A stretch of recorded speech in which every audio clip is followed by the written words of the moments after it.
আসসালামু আলাইকুম। ওয়ালাইকুম আসসালাম রহমতুল্লাহ বারকাতুহ। আমার প্রশ্নটা হলো, একজন মুসলিম কি গুণসম্পন্ন অমুসলিমকে বিয়ে করতে পারবে?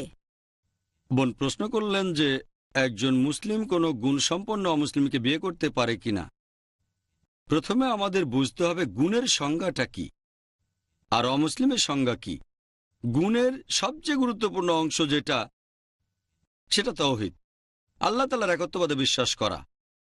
তাহলে গুণের পূর্ণাঙ্গ একটা সংজ্ঞার কথা যদি বলেন, সেখানে গুরুত্বপূর্ণ একটা জিনিস হচ্ছে তাওহীদ, আল্লাহর একত্ববাদে বিশ্বাস করা।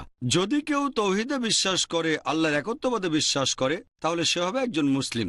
এখন ইসলামিক পরিভাষায় কোনো অমুসলিমকে গুণসম্পন্ন বলা এটা সঠিক না, কারণ গুণের সবচেয়ে গুরুত্বপূর্ণ উপাদান সেটা হচ্ছে তাওহীদ, আল্লাহর একত্ববাদে বিশ্বাস করা। এখন আসি, কোনো মুসলিম কি অমুসলিমকে বিয়ে করতে পারে? উত্তরটা আছে পবিত্র কোরআনে সূরা বাকারা 2 নম্বর অধ্যায় 221 নম্বর আয়াতে। সেখানে আমাদের স্রষ্টা আল্লাহ তাআলা বলেছেন যে মুশরিক নারীকে ঈমান না আনা পর্যন্ত তোমরা বিয়ে করো না, কোনো মূর্তি পূজারিণীকে বিয়ে করো না যতক্ষণ সে ঈমান না আনে। আর একজন মুসলিম নারী মুমিনা যদি সে কৃতদাসীও হয়, যদি সে কেনা গোলাম হয়, তারপরও সে সেই মুশরিক নারীর চেয়ে উত্তম, যদিও সে তোমাকে মুগ্ধ করে।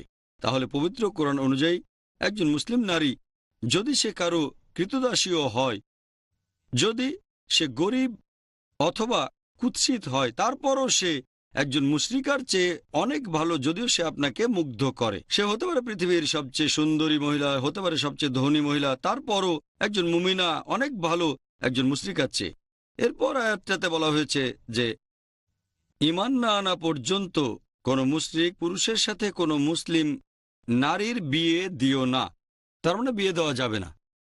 একজন মুমিন পুরুষ হতে পারে কৃতদাস, হতে পারে সে গোলাম, তারপরও সে সেই মুশরিক পুরুষের চেয়ে ভালো, যদিও সে তোমাকে মুগ্ধ করে। হয়তো সে সবচেয়ে সুদর্শন পুরুষ, হয়তো সে পৃথিবীর সবচেয়ে ধনী, হয়তো রিচার্ড গিয়ার অথবা কোনো রাজা। তারপরও একজন মুমিন, একজন বিশ্বাসী পুরুষ যার ঈমান আছে, সে এই মুশরিক বা মূর্তি পূজারীর চেয়ে অনেক ভালো। তাহলে কোরআনের এই আয়াত অনুযায়ী একজন মুসলিম বা মুসলিমাকে কোনো মুশরিক বা মুশরিকার সাথে বিয়ে দেওয়া নিষেধ আছে। আর এভাবে দেখলে একজন মুসলিম পুরুষ বা মুসলিম নারী কোনো মুসলিম পুরুষ বা নারীকে বিয়ে করতে পারবে না। আশা করি উত্তরটা পেয়েছেন।